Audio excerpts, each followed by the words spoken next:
Teman-teman, kita sudah sampai di Wheel Park.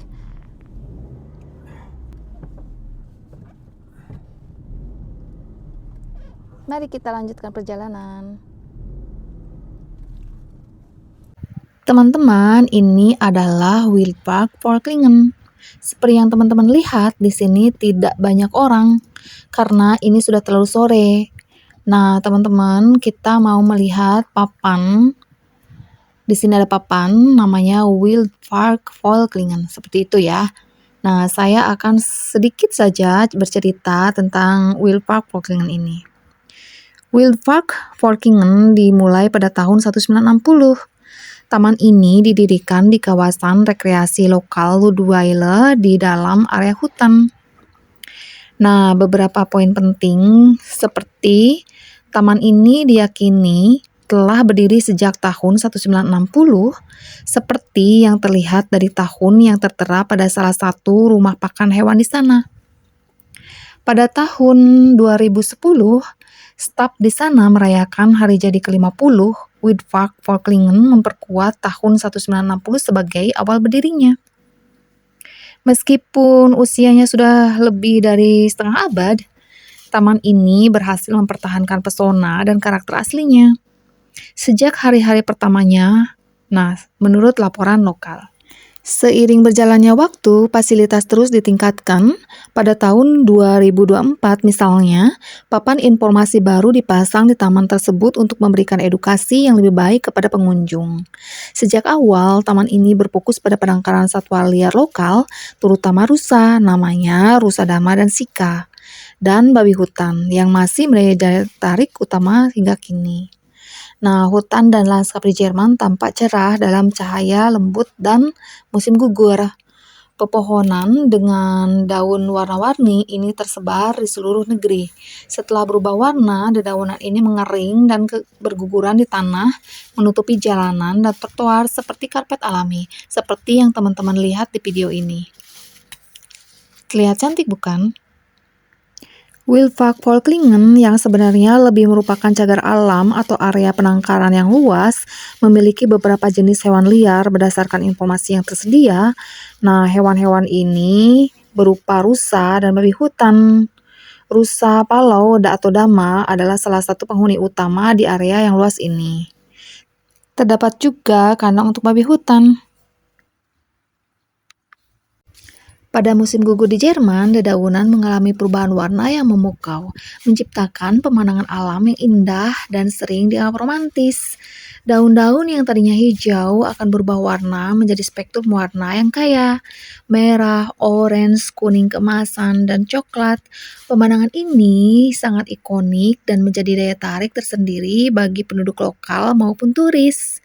Nah, perubahan warna ini terjadi karena berkurangnya sinar matahari dan perubahan suhu yang menyebabkan klorofil pigmen hijau pada daun rusak, sehingga pigmen warna lain menjadi terlihat. Teman-teman, sekarang saya sudah ada di Wheel Park, tetapi saya belum ke atas.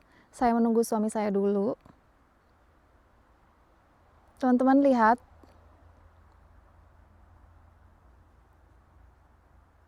daun-daunnya sudah berwarna-warni karena sekarang sudah mulai musim gugur.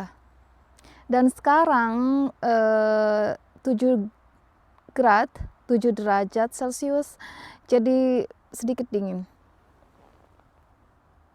Nah, teman-teman, kalau kita tetap lurus ke arah depan sana, itu pastinya hutan. Jadi karena saya sendiri, saya tidak akan ke sana. Kita balik lagi ke arah depan, ke arah sana, dan nanti kita akan putuskan lurus atau naik. Karena suami saya tidak bisa menemani saya, dia di mobil karena kakinya sedang sakit. Letaknya di lutut, sedang sakit lututnya. Jadi saya sendirian aja, tidak apa-apa. Nah, suami saya ada di parkir. Nah, saya akan naik, tapi saya tidak tahu saya harus lurus atau saya belok ke kanan. Tapi sepertinya kita ke kanan saja. Halo. Nah, kalau lurus ke sana itu sama aja teman-teman ngelihat rusa dan babi hutan, tetapi kita ke sini aja, kita belok ke kanan. Nah, kita nanti akan sedikit naik ke atas. Nah, rusa-rusanya ada di sana. Saya tidak tahu berapa banyaknya, karena tidak ada yang menyebutkan berapa banyak rusa-rusa yang ada di sini. Hanya saja di Wildparkvolkingen ini, rusanya namanya ada Dama. Nah, teman-teman sudah lihat kan? Nama rusanya Dama dan Sika seperti itu ya. Teman-teman lihat rusanya. Ada yang sedang berbaring aja. Nah ini teman-teman rusanya. Halo. Dia ngeliatin saya. Tapi maaf ya, saya tidak bawa makanan. Karena saya tahu sepertinya di sini tidak boleh memberikan makanan. Tidak boleh sembarangan memberikan makanan seperti itu. Nah, sebenarnya rusa-rusanya, jika ada seseorang, rusa-rusa itu tidak takut. Nah, seperti rusa ini, dia tidak takut, teman-teman. Halo. Teman-teman, Taman Marga Satwa Ludweiler adalah salah satu dari 2 taman marga satwa di hutan Volklingen. Dan ukurannya agak lebih kecil daripada taman di Puttlingerstraße. Nah, Taman Marga Satwa Ludweiler dibuka pada tahun 1969 dengan kandang Halo. babi hutan. Setelah reformasi regional, taman ini diperluas pada tahun 1976 dengan kandang rusa berak dan sejak itu mencakup area seluas 2,5 hektare. Nah, satwa-satwa di sini maksud saya, dirawat oleh Dinas Kehutanan Volklingen dan para relawan penjaga Taman Marga Satwa. Para penjaga ini membantu staf kehutanan pada akhir pekan dan hari libur dengan memberi makan satwa dan memeriksa pagar. Taman Marga Satwa ini dapat dicapai dengan mobil melalui Weblenerstraße atau berjalan kaki melalui berbagai jalur pendakian. Nah, seperti yang teman-teman lihat, rusa-rusanya ini sebenarnya tidak takut sama manusia.